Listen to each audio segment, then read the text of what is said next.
Hi, we're at the Dilworth Neighborhood Grill. This is ADSN's Totally NASCAR special. We're coming down the, I guess you'd say, the turn 4. We're heading to the checkered flag with William Wilson, as always, and our good friend Alan Dietz, NASCAR Insider. How's things at the Lakeview Speedway? Oh, they're good. They're good. I'm ready to get back there next Saturday. What's going on next Saturday at the Lakeview Speedway? Last race, late models, open wheel modifieds, all the local divisions, and if you're not familiar where Lakeview is, which most people aren't. It's in South Carolina, isn't it? Yeah, it's like you're on the way to North Myrtle Beach on Highway 9. I go by North Wilkesboro all the time. Will loves North Wilkesboro. I love North Wilkesboro. You've probably been there a few times. Yeah. I love it. I drive by there when I go home every time. And I Pretty think it's well, I mean, it's a good bologna sandwich there. Yeah. Good. So I like that. Now, big finish, before we get into this week in Phoenix, a great finish at Martinsville a couple weeks ago. It's called going for the win now.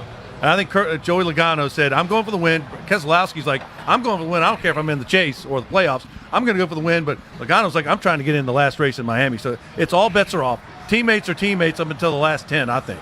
Well, the one thing about it, and kind of backtracking to Martinsville, and I told my kid this when we were watching the race, anybody that saw the race last year, which I guess Martin Truex didn't, kind of knew what was going to happen. And I told my kid, I said, if he gets in front of him going into turn 3, I said, that 22's either going to move him out of the way or spin him out. So if it was me. The old chrome horn. If it was me, I would have just stayed next to him and rode the brakes going into the corner.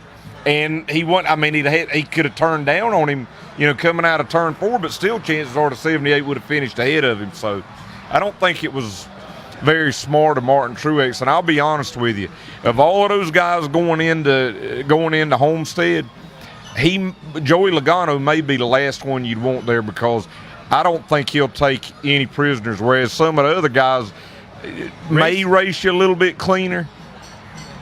Yeah, but you used to hear the old expression, race as you want to get raced up until the last one, right? Yeah, I mean, when you're going for the win, guys know if you're racing 500 laps, there's rules for 499. And that final lap is a different set of rules. The guys get upset and get mad about it because they're upset at the moment, in the heat of the moment. And when you got things on the line like, moving on to advance to the next championship stage, those kind of things, it's important. So I see where it's even more heightened. But I think by the next day, most of those guys are typically over it. And I will tell you, just like you were saying there, Kevin. To take it to a grassroots deal like Lakeview or to pass super late models that'll be at Hickory this weekend, one thing that I've always remembered going to short track races as a kid was if somebody got you in June or July, a lot of times you remembered it at that last race. You're going to remember. You might not have got them at the next race because you were worried about the repercussions, but that last race is where those vendettas are paid a lot of times. Because that's when it means the most. Well, the last race ought to be at Richmond, honestly. I love Richmond. That's my hometown. That's my home track. You know what I'm saying? From a race standpoint, from a media market standpoint, you know why they do it in Miami. But I would still do it, even from a media market, when you look at, most of NASCAR's, it's the seats at the house anyway. Yeah. That's watching. Right. But I would much rather do Richmond or Bristol. Bristol. Just some kind of short race. You know what I'd really love to see happen? Would be, and I don't think it would ever happen, but if you get like a dirt track race, the last race Eldora. Be on dirt, Eldora. Yeah. Someplace like this where you work your way through, and it's the only time you'll ever race on dirt, be that one time a year. You don't have a lot of test notes, and anything can happen. How awesome would that be? Didn't they do a truck race at Eldora this year, Alan? Oh, yeah. They've done it for the last 3 years. Yeah. And by the way, before we go any further, I mentioned the trucks. Will, you're a ex-pit crew champion. You have to be good to make a NASCAR team as a pit crewman. You have to be good. Right. Imagine making the pit crew like our good friend Blaine Anderson, played for Myers Park High School, good outstanding football player, lots of Division I scholarships, walked on, played at Alabama, made the Hendrick Motorsports pit crew team. He pitted at Martinsville with his first race in the truck team, I think in the old Sunwest Chevy Silverado. Now he's going out to Phoenix this week, and he's going to do double duty. He's doing the trucks and the Xfinity Series. So I think they think a lot of him if they're going to let you do a truck race and an Xfinity race. Oh, yeah. They must think a lot of him. Plus, they're trying to try him out because if he's not put in the mail, front tire changer, he'll be gone next year. He'll be gone before the season's over. They'll replace with someone else. That's just the nature of the business, especially with your team like Hendrick, where you're expected to win anytime you get on the track. Right. If there's somebody who's a a tenth of a second faster consistently, you're out of a job. And you've really seen in the last 10 or 15 years, I used to love that photograph of Dale Earnhardt's Junkyard Dogs, Chocolate Myers and all those guys. Yeah. They Best crew, man. they were just Best blue-collar guys. Yeah. Now, in the last 10 or 15 years, guys that were playing in the NFL, I mean, not even college teams, playing in the NFL, but might have torn out their knee and stuff like that. I mean, these guys are absolute specialized athletes. They don't really work on the car. They're just there to pit those cars. They're full-time Yeah. employees now, Will. Yeah, my rookie year, that's kind of how it was. So I never touched it. The only thing I ever did on the car, besides wipe it off, because when I first got in NASCAR, we actually decaled the cars. Right. They weren't wraps. Yeah. But the only thing they would let me do at best is during practice change shocks. That's the best. I was there for no other reason, jump off that wall and jack that truck in that car. But you're right. But now they actively recruit D1, D2, D3 athletes for that sole purpose. Because one, they're used to working in a team environment. Two, they're used to doing what they need to do, and not worry about everything else. There's peak physical condition. They can take coaching, and they're already in great shape. And a place like Talladega, where a tenth of a second is 3 positions on the track, Right. a 12-2 stop versus a 12-3 stop will be finished when you finish first or finish at fourth. So you can't afford to lose anything. You point out every week when we talk NASCAR, it's not the last stop, it's every stop, Every stop including the matters. last stop. Now, out at Phoenix, what's a mile flat, kind of flat now, Alan? I think it could come down to a last stop. This is historically has been like some fuel mileage. Well, they got strategy. progressive banking. But they do Well, that, and now they've moved the start-finish line, I think, to what the dog leg, right? You're going to see a lot of interesting things coming out of Phoenix because the front and the back straightaway flip. So just like you said, whereas you were getting restarts before coming out of turn 4 where the cars were headed straight into turn 1. Yeah. That dog leg at Phoenix is always, it's not like Charlotte and these other races. It's a lot smaller, it's a lot tighter. So, and the other thing is if you remember now, you got that big apron at Phoenix. There's no that yellow line, right? No, that they always cut across, and I've heard a lot of teams, a lot of crew chiefs talking this week that once they get past that start-finish line, especially late in the race, you may see them go 3 or 4 wide Or into more. a place at turn what will now be turn 1 that you can barely fit 2 cars, but you can get them down on that apron. Yeah. The question is not if you can get them into that corner, but what happens once you get them into that corner. Exactly. At some point, somebody's got to give. Yeah. And I'll backtrack on one other thing too. Going back to Joey Lagano and at Homestead and the fact that you were a jack man.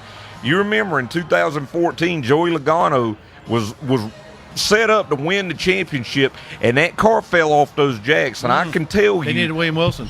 and I can tell you, and William can tell us this, a jack man and his jack in NASCAR, it's your baby. Yeah, it's one piece. You are one. It's a part of your it's a part of your body. It's part of you. For your jack man, like that is the cardinal sin. That is the cardinal sin on pit road. Because you can have your pit gun, a bolt, a lug can get stuck in the spring or something like that. You'll lose a second or two. When that car Yeah. falls off the jack, you're losing tens of seconds.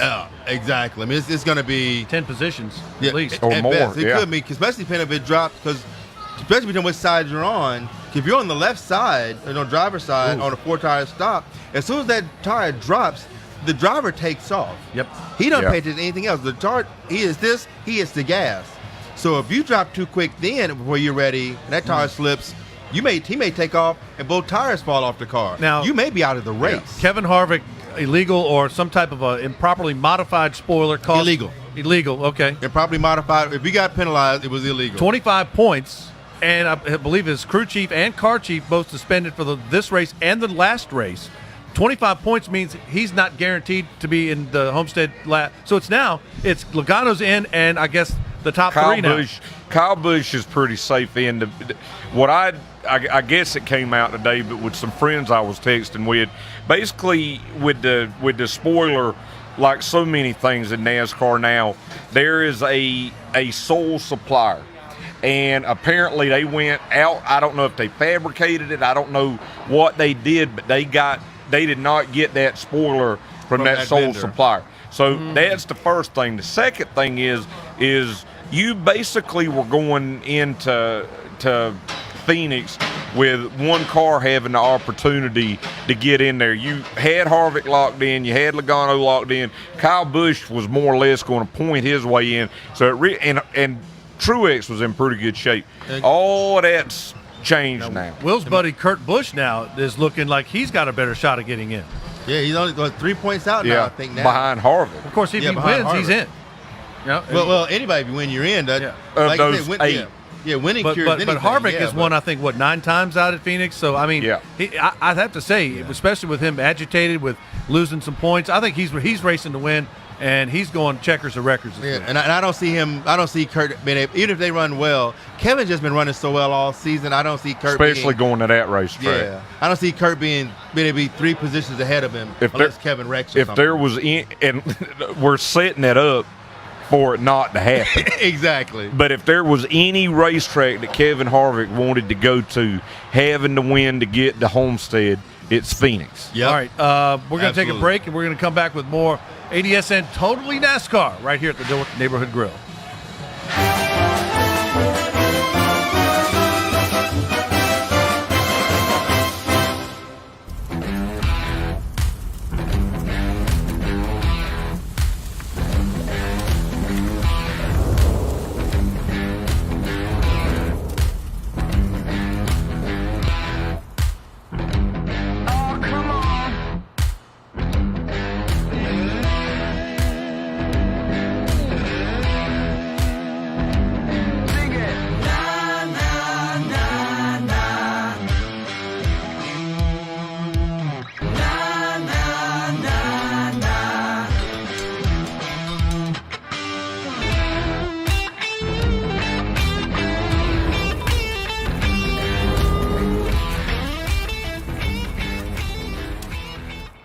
At Heslop Wealth Advisors, our goal is to help small businesses develop quality retirement plans for their employees through our Lunch and Learn seminars.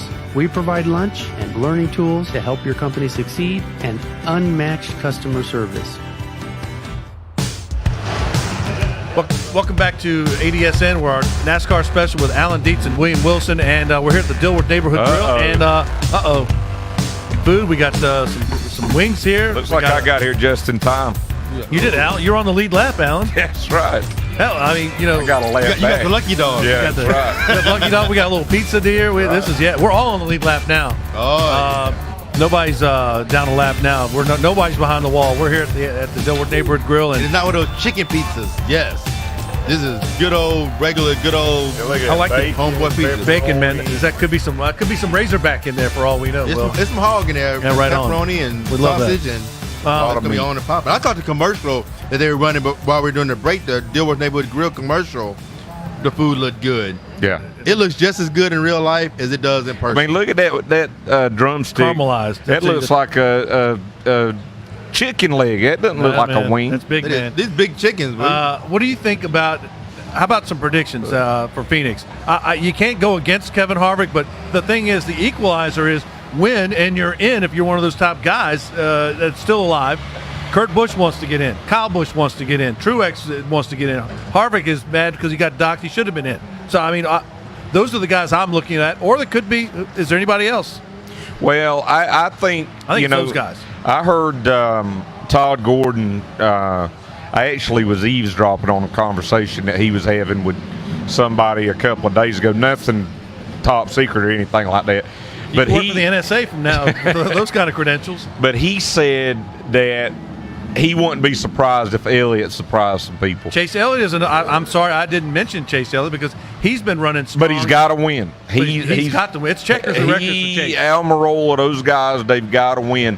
And he said if Elliott could get hooked up on the high side, which he is prone to do, I'll tell you what I think, and I was thinking about this before we came over today, but I think one of the big three, Kyle Busch, Truex, or Harvick, we've been talking all year that they've pretty much got a guaranteed spot in Homestead. Right. I don't think all three of them are going to make it, and really and honestly, I think it comes down to Harvick and Truex because, again, I think Busch has got enough of a pad with the points that he's going to be okay. Now, Kurt wins, he's in. If Chase Elliott wins, he's in. So, I mean, I like those guys. It's checkers and records for those guys. Will, as Alan points out, Alan's saying that he doesn't think that the three that most people are saying, Truex, Harvick, and Kyle, are in. How do you see it?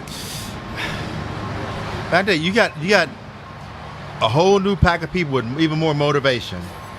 This could very well turn into a wreck fest. And nobody likes Lagano, frankly. I mean, if you want to get right down to it, he has nothing to lose.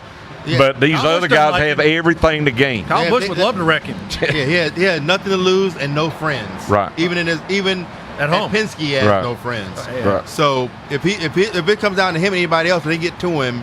But here's the only thing I've noticed in NASCAR a lot this year. Not so much in the mile races and shorter. We see a lot of. If you got all those guys, his car is just hooked up. If Logano's hooked up, he's so far ahead of him, you can't get to him to spin him out anyway. Which could be the deal with Harvick. Yeah. And I'll tell you, and it's just like you said, it seems like when you put Harvick in a corner or when you piss him off, he'll go out there and lead 90% of the race. I mean, and this could be the worst thing that they did to him. Right. Well, they don't call him the closer for nothing. It's not like he's at Bristol and Martinsville. He got suspended for a race because he was fighting, or he was in a truck race and got suspended for a cup race. So he'll do it. But I mean, these guys, like I said, guys that were dejected Sunday, now got a new. They're injected with new energy. Yeah. They're like, wow, we got another shot. It's all or nothing. They're like, I don't want to feel this way again. We got another chance. Alan points out something very accurate. Well, I know. He's always talking the good short track stuff. Now, I like the fact that Harvick's teammate, Eric Almirola, he wins, he's in. Yeah. Eric Almirola has won a race. And you're forgetting Boyer, too. I think Boyer could run well at Phoenix. That's Clint Boyer's your guy. Will likes Clint Boyer. I think Clint Boyer, he has one of my suits in his car. Of course I like him. These SHR cars, these Stewart-Haas cars, will all run well at Phoenix. And just to jump ahead a little bit, looking towards Homestead, we've mentioned his name a couple of times, but we ain't said it a whole lot.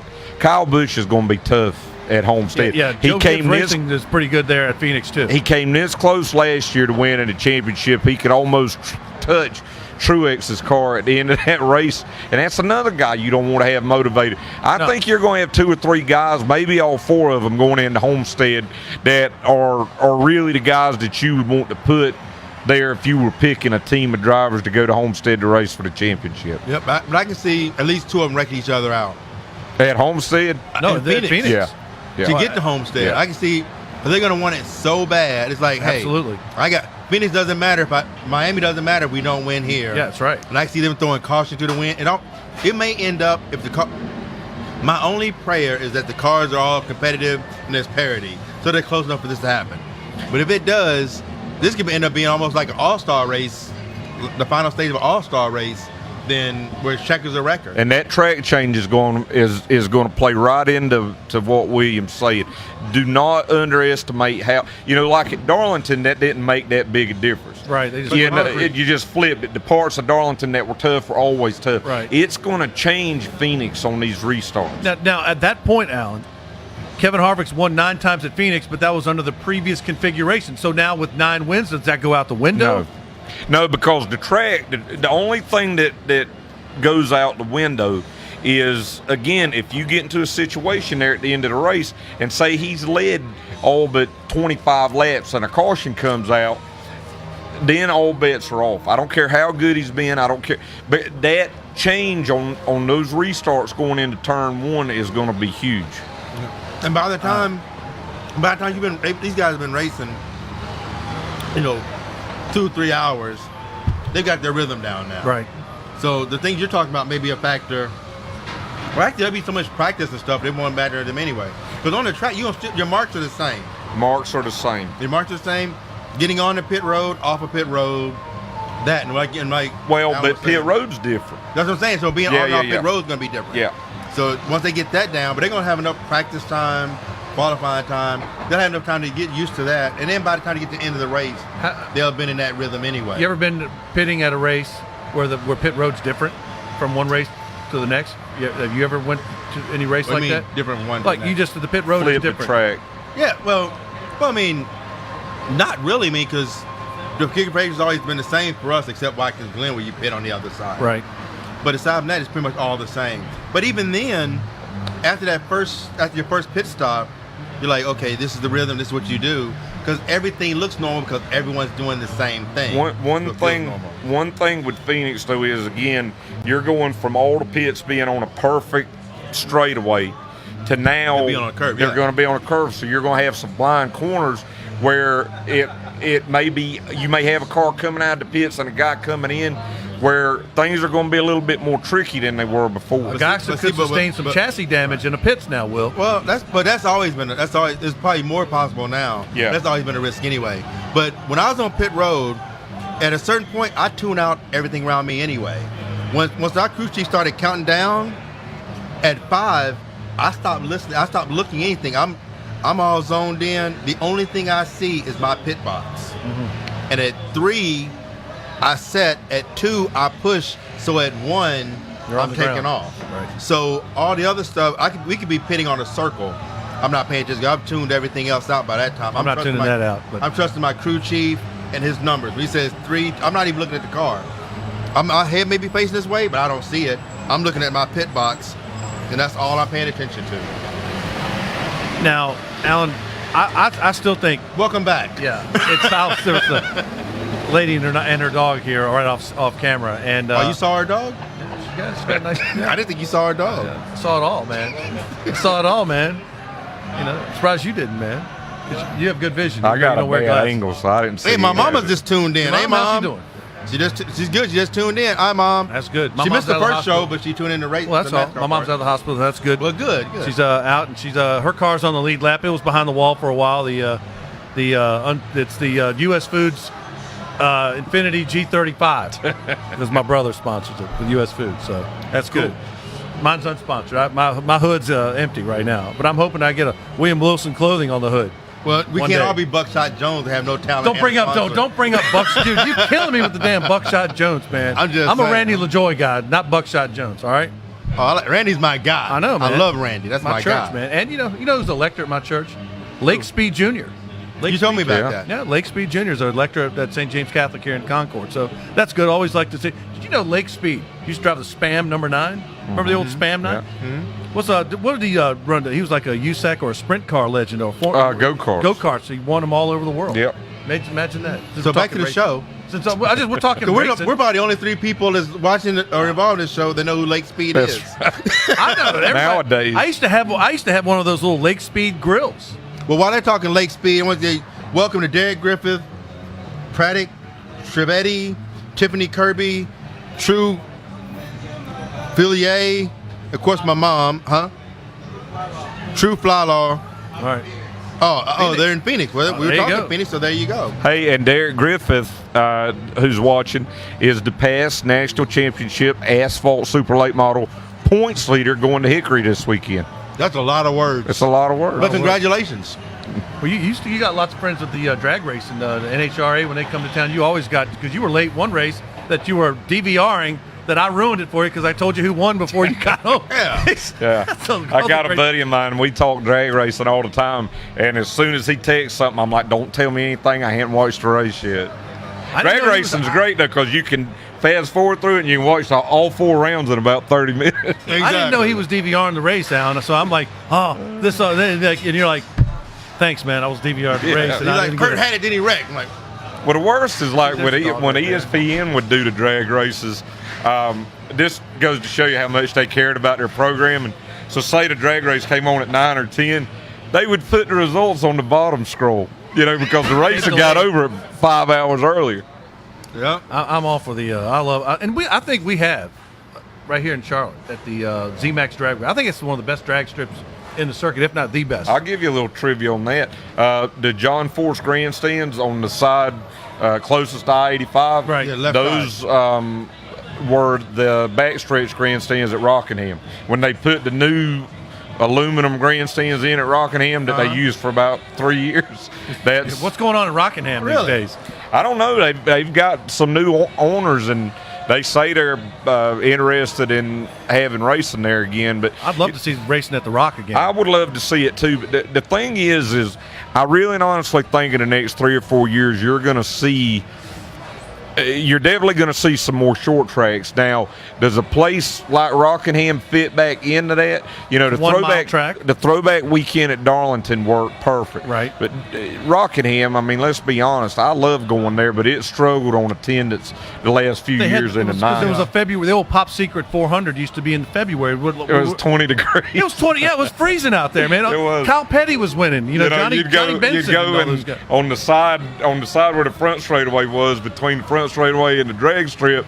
You'd pull up, you know, and they'd have fire. It looked like a Civil War encampment out there. You know, bad, man. Oh yeah, but I think another thing that hurt Rockingham is that you had. It's in a terrible place. It is. It's terrible. There's nothing really around it to entertain people while they're there.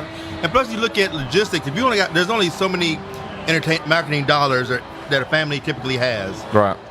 And Charlotte and Rockingham is only an hour apart. And Darlington. And Darlington. So you're looking at. If you're going Martinsville, Richmond, it's if all. I can finish my statement, if I can finish what I'm trying to say. Sorry, man. If you want to talk about the thought, you should have had it. But you do. You got Atlanta, Martinsville, Bristol, South Boston, Richmond, Atlanta. I mean, not Atlanta. Charlotte, and we just talking Rockingham. Yeah. That's 7 tracks within at most 3 hours. Right. Your South Boston's. In Myrtle possibly Beach. Nashville, maybe Myrtle Beach. I heard they're coming back. You're going to see them on some truck or Xfinity schedules in the next 3 or 4 years, I think, if NASCAR's smarter. I'm hearing a lot of rumors that with the old fairgrounds at Nashville, they're wanting to get back into some type of NASCAR national sanctioning body. I can't see them getting a cup race, but I could see them getting trucks or maybe Xfinity. And Marcus Smith is pushing that hard, but I'll tell you, who's behind it? You say Marcus Smith, behind the fairgrounds? Yes. I didn't know that. And I will tell you that when you say I can't see Cup going back there. Okay, here's the thing: if you're only getting 30,000 people at Texas. Like I don't know how many they had last week, but it was horrible. It didn't look. It was horrible. It did. Put 30,000 people in at Nashville and see a better race. Exactly. I like Kentucky. It gets only one race, but I mean, Las Vegas took one of the Atlanta dates, right? Because they weren't filling it up. Same. Well, Las Vegas took one of the Loudon dates. Okay. But you gotta get away from these D-shaped mile and a half. Well, you've been saying that for the longest time. I've been saying it forever. A big shout out to Valerie Frizzell Carr. She'll be at the pass race. Oh, they must be watching because of me. Have you tagged me? You're a star. You're bringing people in. You're about the most. You and Will are very knowledgeable when it comes to racing. But you're right. But I'm with you. I mean, you got to do something. And I'd much rather have a 50,000 seat stadium full than 100,000 that only have 30,000. There's 20,000 people at Eldora, and it looks like there's 100,000 people there. And they are riled up. They're ready to go. It's an event for them. Some of these places, you go to Vegas, Chicago, these kind of areas. Kansas. NASCAR is just another thing to do of the millions of other things to do in there. You have got to go back to the future. You have got to go back, and when I say back to the future, I mean you have got to get back to a mindset to where you have got to, whereas they were building a sport, now you have to rebuild a sport. And in order to rebuild it, you got to go back to these short tracks. You got to go back to some of these smaller venues. They don't have to all be in the Southeast. No. Iowa. I mean, there's racetracks at Kern County in California. I-30 Speedway in Arkansas. I mean, there's racetracks. Yeah, Knoxville, a dirt track like Knoxville is just like Eldora. It's not shaped like Eldora, but it's a half mile. You can put 20,000 people in there. Right. It's got facilities to do it. They just got to change their thinking, and I think there's some of that going on now. But they got to fast track it. They do something really quick. Will we ever see a cup race on dirt? I mean, we used to in the old days. We will at some point. But I mean, we saw trucks this year. I think the next step is some Xfinity races. Maybe. If you'd asked me that 15 years ago, I'd have said no way. Now, if they don't, Tony Stewart wants a cup race at Eldora. And I think that some of these guys have been very smart in the way that they look at where the sport's headed. You know, I can talk about these short tracks, and Derek and Valerie and folks like that are watching right now. Asphalt short track racing in the South is all but dead. You go to dirt tracks. Concord Motorsports Park. You go to dirt tracks 20 minutes away from some of these asphalt race tracks. The pits are full and the grandstands are full. Oh, yeah. So it's not just that people are disenchanted with NASCAR or disenchanted with racing as a whole. They want to get back to see a good show it's short. The races are short. They kind of go boom, boom, boom. 150 lap races on a short track. I don't know. People don't have the attention span. For better or worse, they just don't have the attention span. That's what I've been saying the whole time. You know, the new elevators pitch used to be 30 seconds, then it was 15 seconds. It's 8 seconds now. The average person has an 8-second attention span now. Let me tell you from a TV. I'm the only guy, Alan, that likes the Coke 600. I hate it. But here's the thing: I would leave. I love racing. I would leave the Daytona 500. I would have your old Winston Million, like the PGA has majors. Yes. The Daytona 500, the Southern 500, and the 600. Don't touch them. Everything else, don't let it be over 300 miles or 300 laps. If you're on a short track, right, it can't be 300 miles because they only run 250 at Martinsville now. I'll give you something about attention spans. You think about this from a TV standpoint, editing, TV. Right. I remember editing pieces together, and I would put a shot up for 4 seconds, and I thought, well, that's a pretty quick shot. A pretty quick shot now on TV is maybe a second and a half. Yeah. And I'm sitting there, I had to change my way of thinking about things because I sat there and I was like, if I blink, I'm not going to see that shot. But a second and a half is longer than you think. Yeah. I mean, when you start editing, you sort of see it. That's where people's attention, they want all of this sensory stuff going on. Right. You look at me like, before we do this, big shout out to my boy Chocolate Rocket, Herman Toe in the house. He said we need to do more rovals, which I agree with. I love the roval. My boy Eddie had to leave, but he said he's going to feed me some lasagna when I come out to Gaiafola's, so we got to do that. But I want some of that. But take me, I love racing. I love to watch racing. Watching racing made me want to go get involved in NASCAR. Mm-hmm. I won championships, all this. I struggle to sit and watch any NASCAR race now. How about when football starts? Unless it's Talladega or Daytona, because there's action all the time there. I love racing, man. So, but you can love racing, but you got to. But no offense, but your mindset's the dinosaur mindset now. Yeah, that Roval was a great idea. It was a great idea. You go to Texas, run the oval for the first race, run a Roval. You go to Poconos, they're big. If you could put a road course for stock cars inside Charlotte, you could do it from any racetrack that's about a mile and a half already built bigger. in. What other tracks are out there? Is it just the Marcus Smith tracks? Is it just them? I think Poconos got to think about it.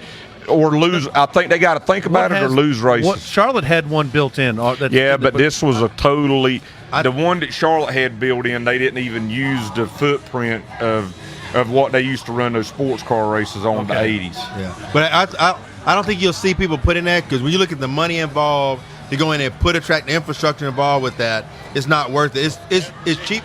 It's cheaper, quicker, and easier to just shorten the length of the races. Add another stage. You got 4 stages in these shorter races. It's much cheaper. That's the time thing. Mm-hmm. It is to go out and build the infrastructure. Because why am I going to spend $15 million to build a track in where I'm not getting people to show up in the first place? And to feed on what you're saying, these rules changes that they've got for next year with the air ducts in the front, and the tapered spacers. We're getting ready to get to final thoughts. This is something we do with you. You've done some of the talking about sports shows, so we're going to do a final thought. You got a piece of pizza, so we'll let Alan go first. Final thought: race winner, champion winner, maybe. I don't know. Well, to finish that other thought real quick, the races will be better next year on these mile and a halves and stuff. Shorten them though; they definitely need to be. I think the season needs to be shorter too. I agree. I think at Phoenix, everything would indicate that Kevin Harvick should win that race, and. If I'm thinking logically about it, not necessarily pulling one way or the other, I think Kyle Busch is going to be very hard to beat at Homestead. But if Chase Elliott can get to Homestead with a chance, I think he could surprise some folks. Well, I agree. You got? I had one final thought, which was I hope Kurt wins the race, but now I got a new one. Herman Toe just introduced a great idea. Street circuit. Just race through the streets. Like a Grand Prix? Like a Grand Prix. That would be really cool. Well, guys.